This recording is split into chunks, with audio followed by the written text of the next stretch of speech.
Lire audio.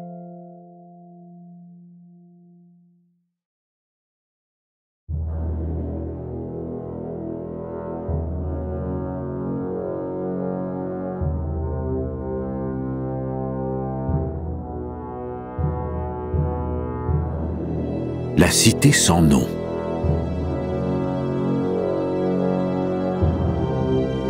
De Howard Phillips Lovecraft.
Dès que j'approchais de la cité sans nom, je compris qu'elle était maudite.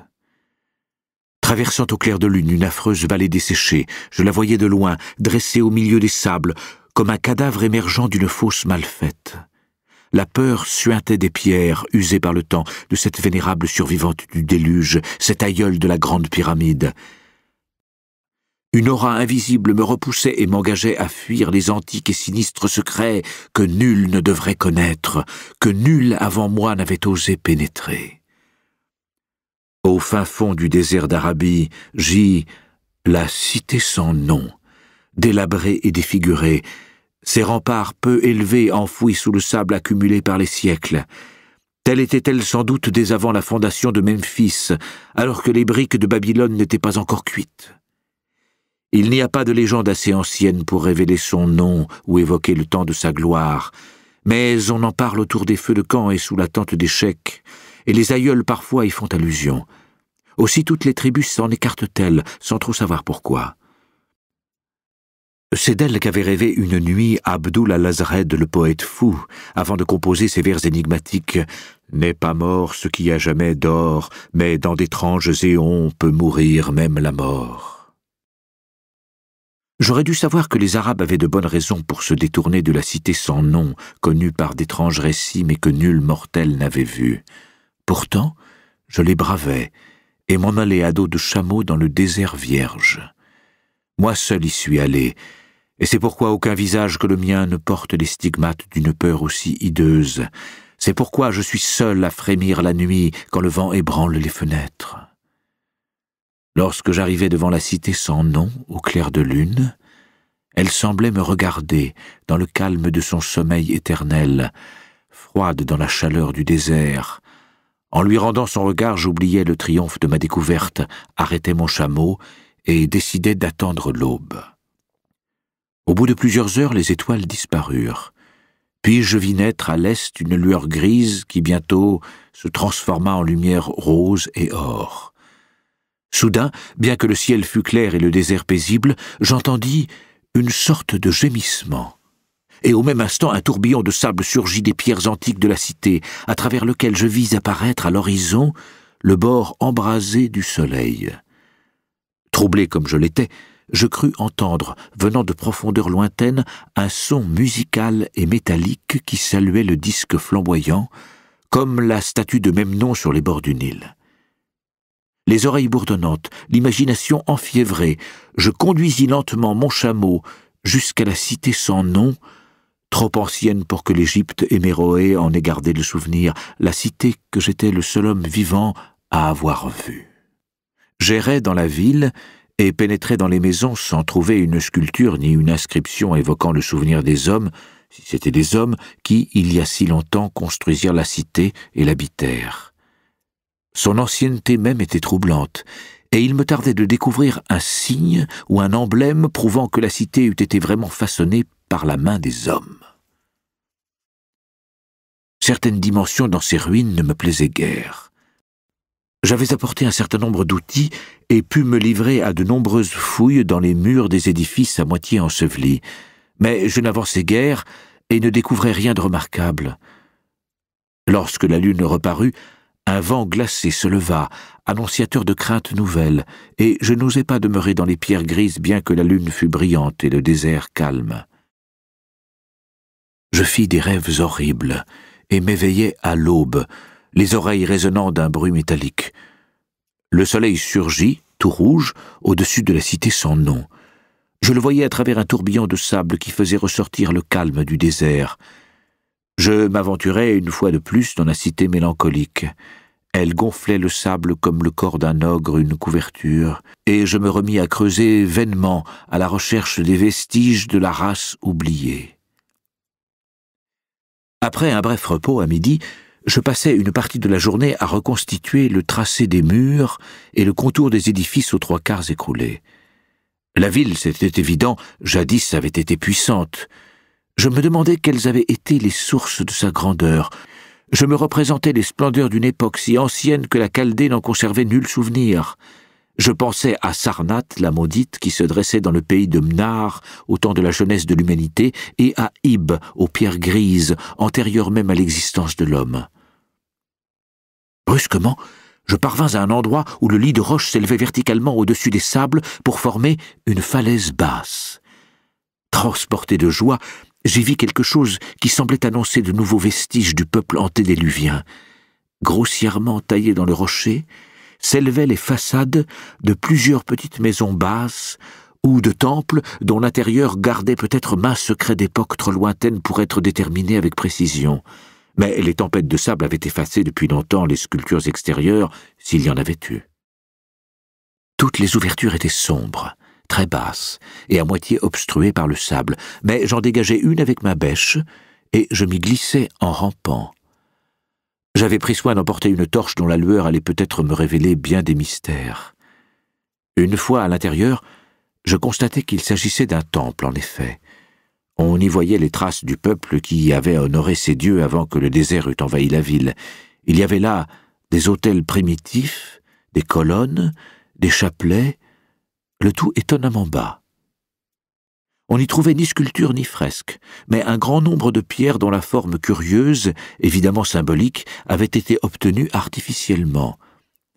La faible hauteur de ce temple était étrange. Je pouvais à peine m'y tenir à genoux, mais la surface en était si grande que ma torche n'en pouvait éclairer qu'une partie à la fois.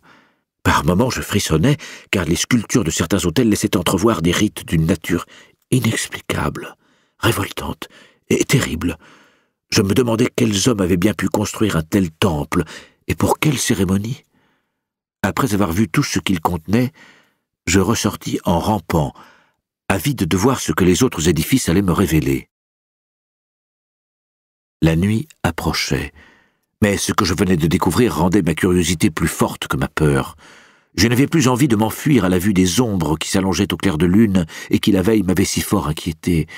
Je dégageai une seconde ouverture, m'y glissai une autre torche à la main, et trouvai encore des pierres symboliques, mais rien de plus précis que dans le premier temple. Celui-ci, tout aussi bas mais beaucoup moins vaste, s'achevait en couloirs étroits, remplis de chapelles obscures et mystérieuses.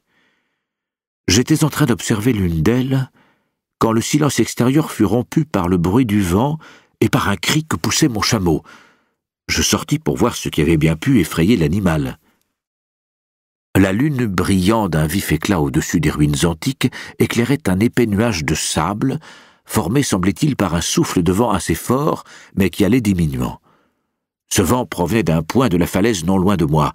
Je compris que c'était cela qui avait effrayé mon chameau, et j'allais le conduire à l'abri quand, levant les yeux, je m'aperçus qu'il n'y avait pas de vent au-dessus de la falaise. Cela me surprit, et raviva mes craintes, mais me rappelant immédiatement les brusques rafales que j'avais observées au lever et au coucher du soleil, j'estimai qu'il s'agissait là d'un phénomène tout à fait normal. Sans doute y avait-il une fissure dans le rocher. En examinant le sable en mouvement, Je découvris que le souffle venait de l'entrée d'un temple situé très au sud, presque hors de ma vue. Luttant contre le nuage de sable qui m'étouffait, je m'approchai en trébuchant. Il était nettement plus grand que les autres, et la porte qui le fermait était beaucoup moins obstruée par le sable solide. Je serais entré si ce vent glacial n'avait failli éteindre ma torche. De violentes rafales, semblables d'étranges soupirs, surgissaient de la porte sombre, frôlaient le sable et se répandaient dans les ruines sinistres. Puis elles s'affaiblirent. Le sable reprit son aspect lisse et le calme revint. Mais on eût dit qu'une présence rôdait parmi les ombres spectrales de la cité. Levant les yeux vers la lune, je la vis trembler comme si elle se fût reflétée dans des eaux agitées. Ma peur inexprimable n'était cependant pas assez forte pour me faire oublier ma soif de merveilleux, et lorsque le vent se fut totalement apaisé, je pénétrai dans la salle obscure d'où il était sorti. Ce temple, je m'en doutais déjà par son aspect extérieur, était plus vaste que ceux que j'avais visités auparavant. C'était probablement une caverne naturelle, puisqu'elle laissait passer des coups de vent venus des profondeurs. Je pouvais m'y tenir debout, mais les pierres et les autels étaient aussi bas que dans les autres temples. Pour la première fois, je vis sur les murs et le plafond de curieuses lignes ondulées presque entièrement effacées, sans aucun doute des vestiges de l'art de cette race disparue. Sur deux des autels, je découvris, plein d'une émotion grandissante, des réseaux compliqués de sculptures aux lignes courbes bien façonnées. En élevant ma torche, j'eus l'impression que la forme du plafond était trop régulière pour être naturelle, et je me demandais sur quelle base ces sculpteurs préhistoriques avaient commencé à travailler. Leur habileté et leur talent avaient dû être prodigieux. Un éclair de ma torche me révéla enfin ce que je cherchais, l'ouverture qui menait vers ces lointains abîmes d'où le vent était si brusquement sorti. Je fus pris de faiblesse en découvrant qu'il s'agissait d'une petite porte, visiblement artificielle, pratiquée dans l'épaisseur du roc. J'avançai ma torche à l'intérieur, et j'aperçus un tunnel sombre dont le plafond s'incurvait pour abriter un escalier abrupt, aux nombreuses petites marches taillées grossièrement et qui descendaient je ne savais où. Je reverrai toujours ces marches en rêve. J'ai fini par apprendre leur signification, mais dans ce moment-là, je ne savais trop s'il fallait les appeler vraiment des marches ou simplement des points d'appui pratiqués le long d'une descente vertigineuse. Mon esprit était assailli d'idées extravagantes. Les paroles et les avertissements des prophètes arabes venus des villes connues des hommes semblaient venir à ma rencontre à travers le désert jusqu'à la ville que les hommes n'osaient point connaître. Pourtant, je n'eus qu'un bref moment d'hésitation avant de franchir la porte et de commencer à descendre les marches avec précaution, en posant un pied après l'autre, comme sur une échelle. On ne descend ainsi que dans les hallucinations ou le délire. Cet escalier n'en finissait pas.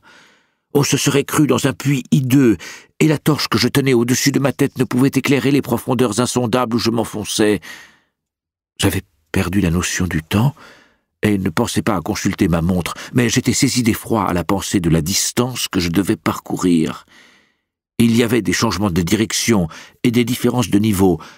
À un moment, je traversais un couloir uni, long et étroit, où je dus avancer en rampant, les pieds en avant, ma torche tenue à bout de bras au-dessus de ma tête. Puis je trouvai un nouvel escalier, aussi abrupt que le premier, et me remis à descendre interminablement.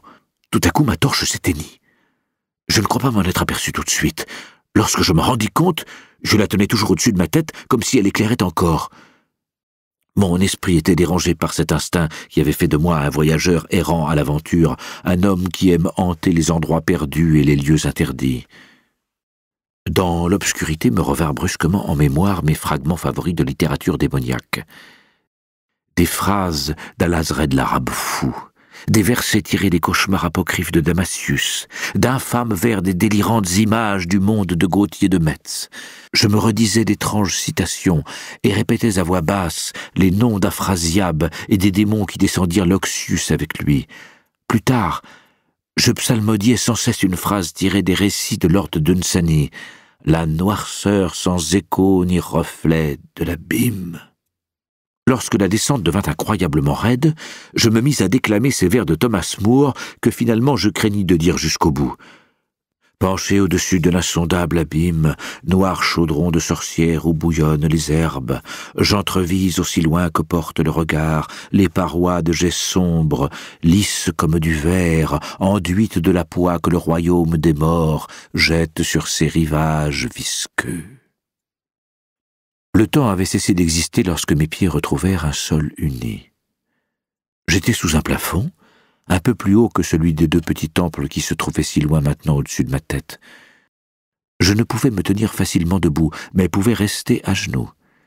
J'essayais d'avancer à tâtons dans l'obscurité, et ne tardais pas à comprendre que je me trouvais dans un couloir étroit, aux murs recouverts de coffres en bois à parois de verre. Le contact d'objets de bois et de verre dans cet abîme paléozoïque me fit frémir par ce qu'il pouvait sous-entendre. Les coffres étaient disposés horizontalement de chaque côté du couloir à intervalles réguliers. Par leur forme oblongue et leur aspect, ils ressemblaient affreusement à des cercueils. En essayant d'en déplacer 2 ou 3 pour les examiner de plus près, je constatai qu'ils étaient solidement fermés. Voyant que le couloir était long, j'avançai rapidement, en me courbant. Parfois, je tâtonnais sur les 2 côtés pour examiner ce qui m'entourait et m'assurer que les rangées de coffres continuaient.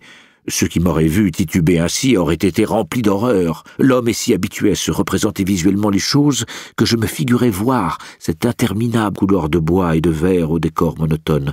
Enfin, dans un moment d'émotion indicible, je le vis pour de bon. À quel moment le réel se substitua à l'imaginaire, je ne saurais le dire avec précision, mais je vis peu à peu de la lumière en face de moi, et je compris immédiatement qu'une phosphorescence souterraine, de source inconnue, éclairait les contours indistincts du couloir et des coffres. Pendant un bref instant, tout fut exactement comme je l'avais imaginé. Puis, la lumière augmenta, et à mesure que je me dirigeais vers l'endroit d'où elle venait, je me rendais compte que la réalité dépassait de beaucoup tout ce que j'avais pu imaginer. Ce n'étaient plus les frustes dessins que j'avais vus là-haut, mais un monument de l'art le plus étrange et le plus magnifique qui soit.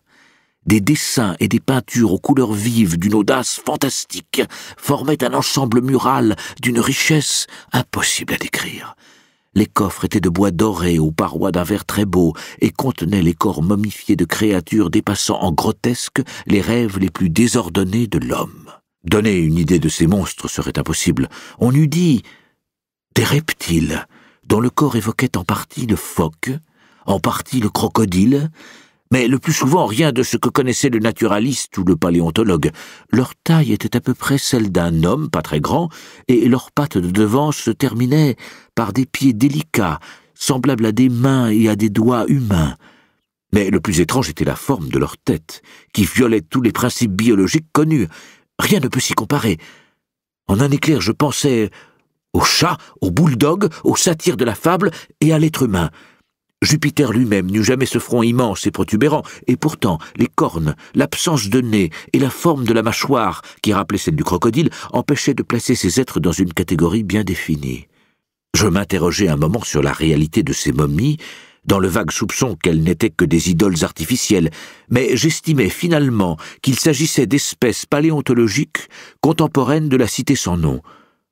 Pour comble de grotesque, la plupart des momies revêtues de somptueux tissus étaient parées de bijoux d'or et de pierres précieuses et d'un métal brillant qui m'était inconnu.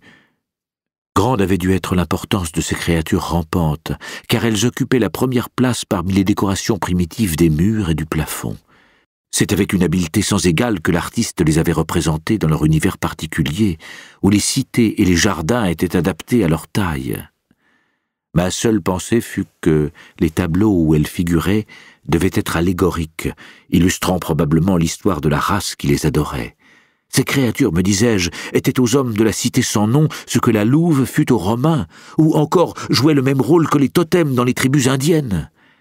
Fort de cette interprétation, je pus retracer grossièrement l'histoire de la cité sans nom, immense capitale maritime qui dominait le monde quand l'Afrique n'était pas encore sortie des eaux. J'évoquais sa résistance au moment où la mer se retira et où le désert remplaça les vallées fertiles.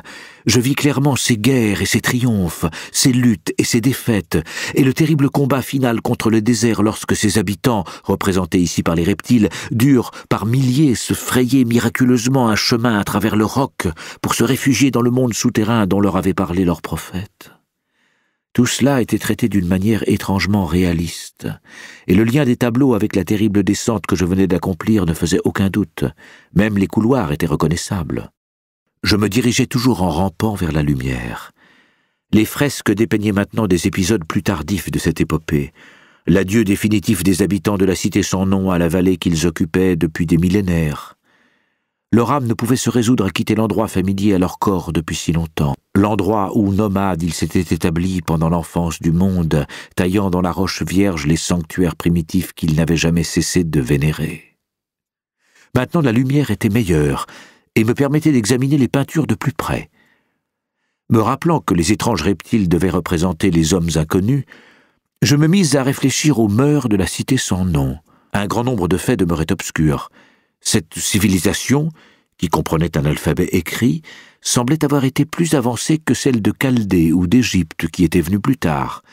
Pourtant, on trouvait de curieuses lacunes. Par exemple, je ne découvris rien qui évoquât la mort ou les coutumes funéraires, sauf lorsqu'elles se rapportaient à des guerres, des désastres ou des épidémies, et je jugeais étonnante cette répugnance à décrire la mort naturelle. On eût dit que l'idée de l'immortalité avait été entretenue comme une illusion réconfortante.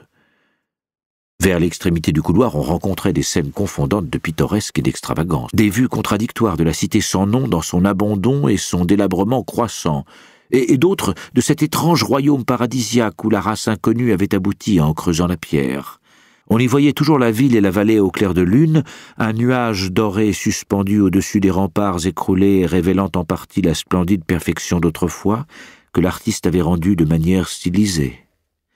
Les scènes représentant le paradis étaient presque trop étranges pour être croyables.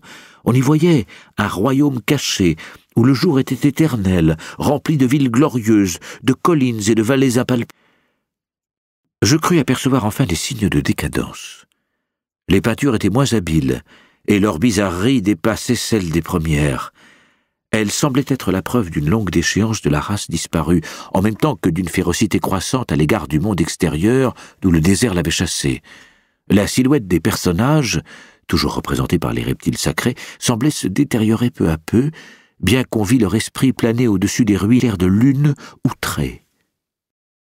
Des prêtres décharnés sous la forme de reptiles en vêtements de parade maudissaient l'air libre et ceux qui y vivaient, et l'unique scène finale, atroce, mettait en scène un homme à l'aspect primitif, peut-être un des premiers habitants de l'antique Irem, la cité des colonnes, mis en pièces par les représentants de la race anéantie.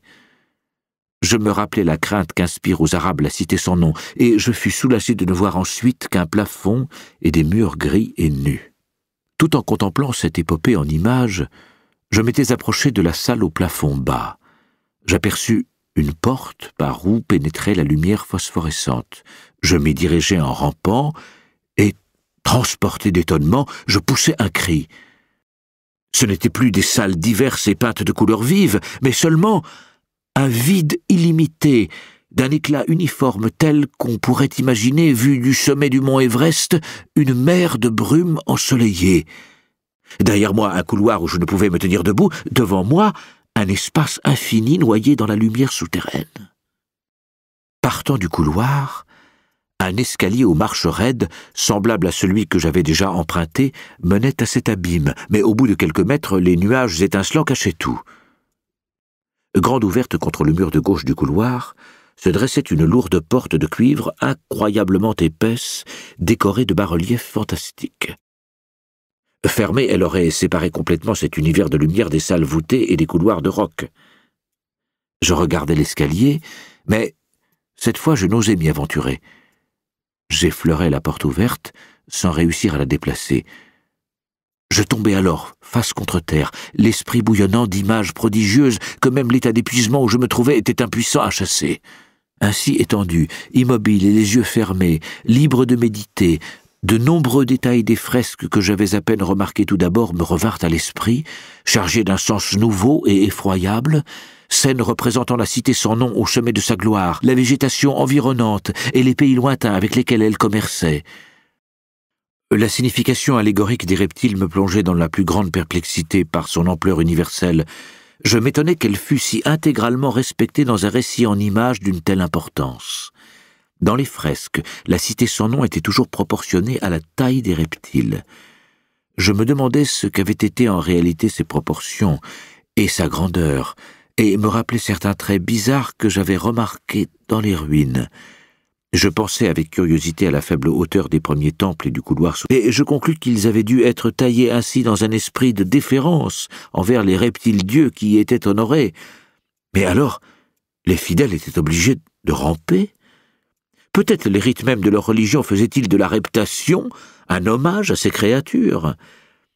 Nul dogme religieux, par contre, n'expliquait facilement pourquoi les couloirs de cette affreuse descente étaient aussi bas que les temples, voire plus bas, puisqu'on ne pouvait même pas s'y tenir à genoux.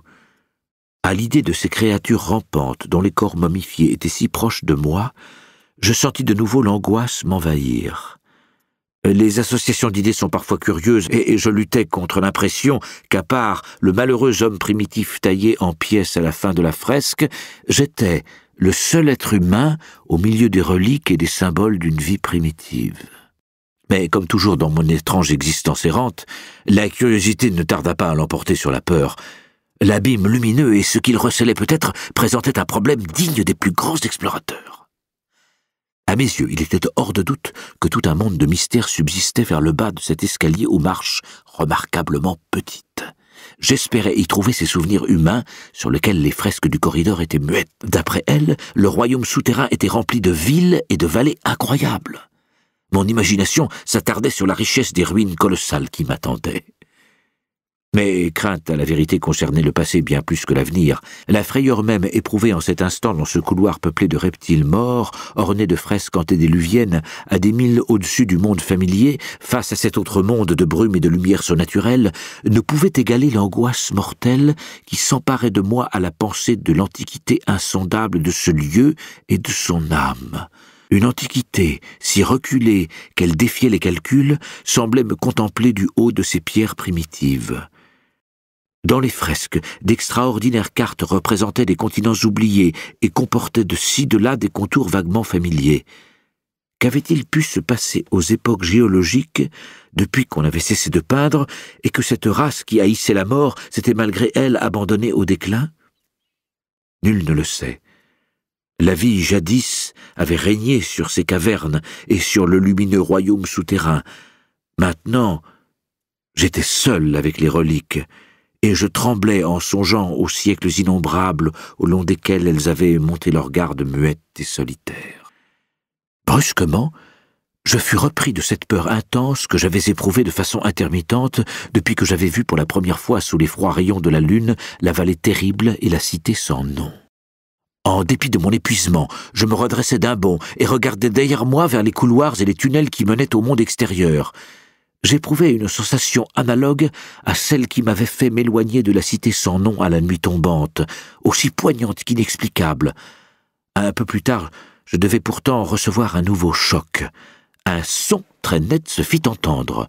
Le premier qui ait rompu l'épais silence de ces profondeurs de tombeau, c'était un gémissement sourd et prolongé qui paraissait émaner d'une foule lointaine d'esprits damnés et provenir de la direction vers laquelle je regardais. Son volume augmenta rapidement et se répercuta bientôt effroyablement le long du corridor. En même temps, je sentis un courant d'air de plus en plus froid qui semblait venir à la fois du tunnel et de la ville. Ce souffle d'air me rendit mon équilibre, en me rappelant les brusques rafales surgies de l'abîme au lever et au coucher du soleil, et qui m'avaient révélé le secret des couloirs. Une nouvelle fois ma peur disparut, puisqu'un phénomène naturel tend à dissiper les sinistres pensées qu'inspire l'inconnu. Le vent nocturne, criant et gémissant, soufflait avec une force accrue dans cette faille souterraine. Je retombais, j'essayais de m'accrocher au sol, dans ma crainte d'être emporté au-delà de la porte ouverte dans l'abîme phosphorescent. Je ne m'attendais pas à une telle furie, et comprenant que je glissais vraiment vers l'abîme, je fus repris de mille. La malignité de ces rafales faisait naître en moi d'inconcevables chimères. Une fois de plus, je me comparais, frissonnant, à l'unique représentation humaine du couloir, l'homme primitif, mis en pièces par la race sans nom. Dans l'étreinte démoniaque du courant d'air, il semblait y avoir une colère vengeresse, d'autant plus forte qu'elle était impuissante. Je crois bien que, finalement, je me mis à crier comme un fou, je l'étais presque, mais mes cris se perdirent dans le vacarme infernal que faisaient les esprits du vent. J'essayais de revenir à plat ventre, luttant contre le torrent invisible et meurtrier, mais j'avais le plus grand mal à lui résister, poussé comme je l'étais, lentement et inexorablement, vers le monde inconnu. Enfin, ma raison dut m'échapper complètement, et je me mis à répéter sans relâche les vers énigmatiques d'Al-Hazred l'arabe fou. « N'est pas mort ce qui a jamais d'or, mais dans d'étranges éons peut mourir même la mort. N'est pas mort ce qui a jamais d'or, mais dans d'étranges éons peut mourir même la mort. N'est pas mort ce qui a jamais d'or, d'étranges éons peut mourir même la mort. N'est pas mort ce qui a jamais d'or, mais dans d'étranges éons peut mourir même la mort. N'est pas mort ce qui a jamais d'or, mais dans d'étranges éons peut mourir même la mort. N'est pas mort ce qui a jamais d'or, mais dans d'étranges éons peut mourir même la mort. N'est pas mort. »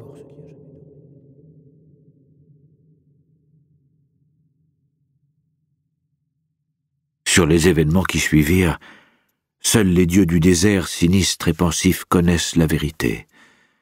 Seuls ils savent quelle lutte et quel tourment j'endurais dans l'obscurité, et quel ange de l'abîme guida mon retour en ce monde. Mais un souvenir m'est resté, et me restera jusqu'à la mort, ou pire, m'appelle. Ce que j'ai vu était si monstrueux, si démesuré, si contraire à la nature et si éloigné des idées humaines qu'il est impossible d'y croire, sauf aux heures redoutables et secrètes du petit matin où l'on sollicite en vain le sommeil.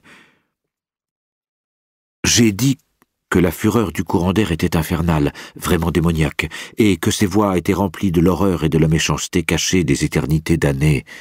À ce moment, le bruit de voix confus encore devant moi parut à mon esprit meurtri prendre derrière moi une forme articulée. Tout en bas, dans ce tombeau où d'innombrables vestiges gisaient depuis des siècles, à des lieues au-dessous du monde des hommes que l'aurore éclairait en cet instant, j'entendis le grondement et l'affreuse malédiction de démons aux langues étranges.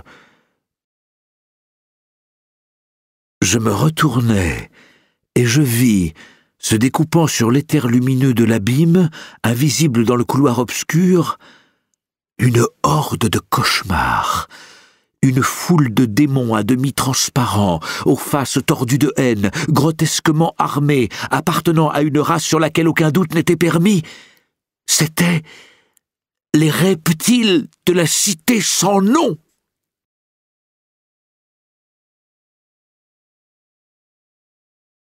Le vent s'apaisa, et je fus plongé dans les ténèbres monstrueuses des entrailles de la terre. Lorsque la dernière de ces créatures fut passée, la lourde porte de cuivre se referma brusquement, avec un bruit assourdissant, dont l'écho métallique et musical se répercuta jusqu'au monde lointain pour saluer le soleil levant, telle la statue de Memnon sur les bords du Nil.